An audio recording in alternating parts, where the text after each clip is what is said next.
Assalamualaikum warahmatullahi wabarakatuh. Para sahabat santri dimanapun Anda berada, Alhamdulillah kita bisa berjumpa lagi dalam keadaan sehat walafiat. Para sahabat, ada sebuah koreksi dari seorang ustadz terhadap bacaan kitab Kalakondang. Siapa itu Kalakondang? Yang dulu terkenal dengan julukan Sapi Ompong, yakni bacaan kitab dari Tengku Qori, yang tentu ini bukan hal yang sepele. Banyak bacaan kitab dari Tengku Qori ternyata salah dan patut untuk dikoreksi, patut untuk dikomentari. Para sahabat, tentu salah baca kitab ketika diskusi itu merupakan hal yang sangat biasa. Tapi kalau sudah terbiasa salah, banyak salah, itu namanya malu-maluin.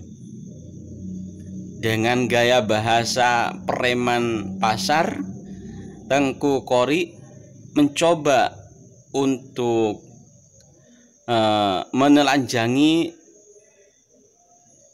teman debatnya. Namun ternyata itu semua kembali kepada Tengku Qori yang malu-maluin.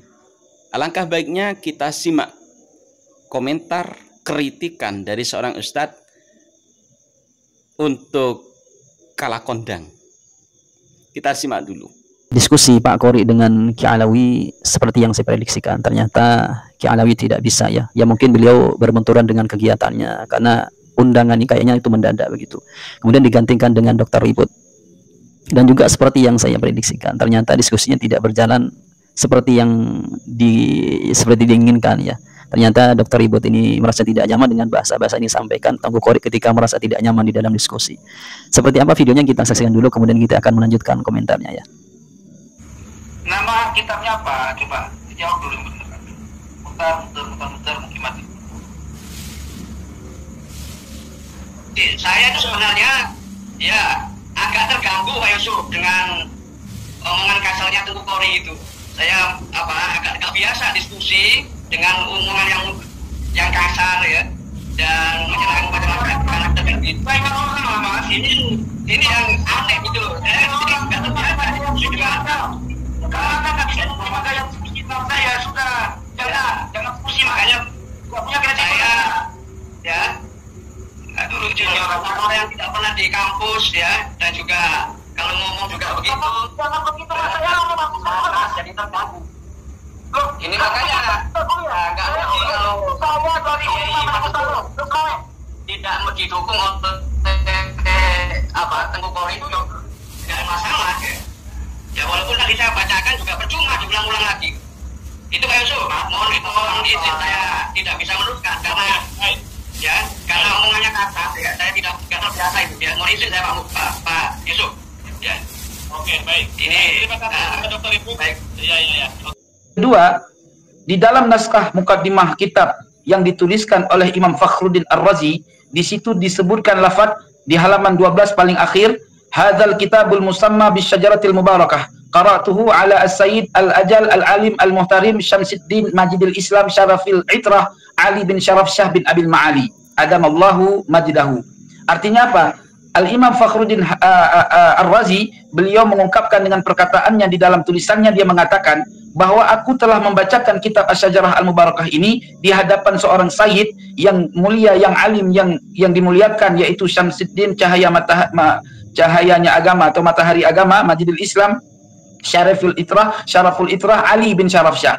Ali bin Syaraf Syah bin Abil Ma'ali. Pertanyaan saya, tahun berapa biografi Ali bin Syaraf Syah bin Abil Ma'ali diketahui oleh ulama-ulama di zaman abad ke-5, ke-6 dan ke-7 Hijri? Siapa Ali bin Syaraf Syah ini? Tahun berapa lahir dan wafatnya? Apakah dia hidup sezaman dengan Imam Fakhruddin Ar-Razi atau tidak? Jikalau dia hidup sejaman dengan Imam Fakhruddin Ar-Razi, tunjukkan di kitab apa dan apa karangan Imam Ali Sayyid Ali bin Syaraf Shah selain kitab selain daripada naskah yang dibacakan oleh Imam Fakhruddin Ar-Razi. Ya, pertanyaan saya itu. Sehingga dalam penelitian saya menemukan bahwa Ali bin Syaraf Shah itu bukanlah ulama yang ada di abad ke-5-6 Hijri, tetapi dia adalah ulama yang ada di abad ke-7-8 Hijri. Artinya,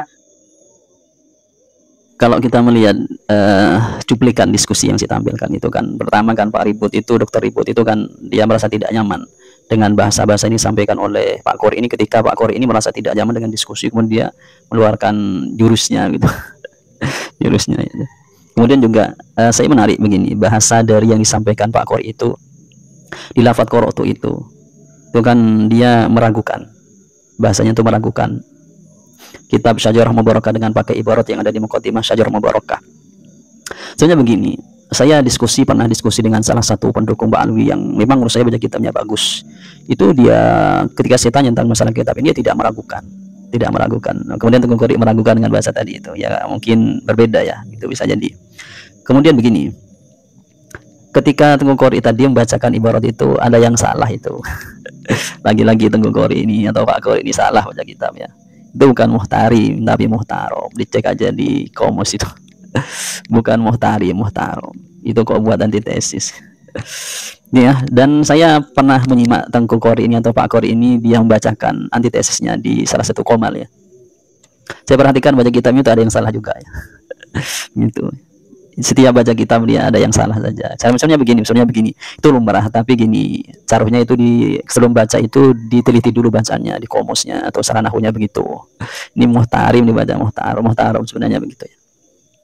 Gini ya, kita kembali lagi begini. Sebenarnya ketika meragukan dengan ibarat qara'tu itu, sebenarnya Pak Qori ini tidak begini ya, sebenarnya tidak baca ibarat yang di atas yang begini. Kan munculnya kitab Syajarah Mubarakah ini karena tahunya seorang An-Nasabah yang disebut Ayatul Udma, yaitu Al-Mar'ashi An-Najafi, tahu tentang masalah ada istilahnya itu, ada manuskrip kitab Syajarah Mubarakah yang ada di Istanbul. Kemudian beliau menyuruh kepada anaknya Mahmud Al-Mar'ashi untuk mengambil salinannya atau surahnya begitu bahasanya. Kemudian suruh ditahqiq kepada Mahdi Rojai. Nah, kemudian apa bahasa yang di sana itu disuruh ditahqiq, ditashih, dicetak dan disebarkan. Nah, seorang Ayatul Udma An-Nasabah Al-Mar'ashi An-Najafi menyuruh seperti itu. Berarti kan beliau tidak meragukan. Kemudian Pak Qori ini muncul murmur meragukan. Kan masalah sebenarnya itu. Tapi meragukan sesuatu itu gak apa-apa sebenarnya. Tapi harus dengan hujjah, dalil yang kuat sebenarnya. Ketika keraguannya tidaklah lebih kuat dalilnya atau secara kapasitas keilmuannya dengan orang yang misalnya yang tidak mengiskali, toh begitu. Contohnya Pak Qori dengan Al-Mar'ashi An-Najafi dan juga dengan Mahdi Rojai atau dengan putranya Al-Mar'ashi yaitu Muhammad Al-Mar'ashi, kan tidak begitu ya. Saya kira lebih di atasnya lah bahasa begitu Al-Mar'ashi ini. Di bahasa halusnya begitu. Saya kira keiskalannya Pak Qori ini kan tidak menjadi satu yang muktabar untuk kita sikapi sebenarnya begitu. Tapi boleh, misalnya boleh menurut saya sih boleh. Tapi tidak bisa di satu muktabar begitu ya. Karena seorang yang seperti Al-Mar'ashi yang disebut sebagai Nasabayatul Udma itu beliau menyuruh mencetaknya, ditasyih, ditahqiq, dicetak, kemudian disebarkan begitu ya. Kemudian kalau kita lihat juga bahasa pentahqiqnya atau bahasa dari Mahdi Rojai kan begini beliau itu. Di ibarat setelah yang dibaca Pak Qori tadi itu ada begini beliau, hadza wa qad badaltuh al-wus'ah wa taqatah fi tashihil kitab wa tahqiqihi wal murajaati ila masadir katsiratin min kutubin nasabi fi matbu'in wa mahtutin. Ini bahasanya beliau ini. Jadi intinya beliau ini di dalam mentahqiq atau mentashih kitab Syajarah Al-Mubarakah ini telah membandingkan dengan kitab-kitab nasab yang lainnya, baik yang matbu atau yang makhtut begitu. Dan tentu penelitian Mahdi Rojai ini saya kira lebih daripada penelitiannya Pak Qori begitu. Jadi yang muktabar yang mana? Yang tentu yang Mahdi Rojai. Mahdi Rojai kan tidak meragukan kitab ini karena sudah membandingkan kitab-kitab yang lain, terbukti beliau mencetak dan mensebarkannya. Yang meskipun atas perintah dari Al-Mar'ashi An-Najafi begitu. Dari ini kita bisa menyimpulkan sebenarnya ya, dari antitesis yang dibuat oleh Pak Qori seperti itu. Bukan istisna, bukan ya, tapi kita bisa membaca secara kapasitas daripada tulisannya begitu sebenarnya. Tapi ini mungkin mewakili, untuk keseluruhannya sih tidak tahu begitu. Kan seseorang penulis itu akan memberikan cerminan atau gambaran dari tulisannya ketika dia menyampaikan secara keseluruhan atau kesimpulan atau kisi-kisi dari tulisannya. Kalau kita lihat Pak Qori kan seperti itu di dalam menyampaikan di dalam diskusi tadi itu. Sepertinya ibaratnya seperti itu nanti, yang juga tertulis yang ada di antitesisnya begitu.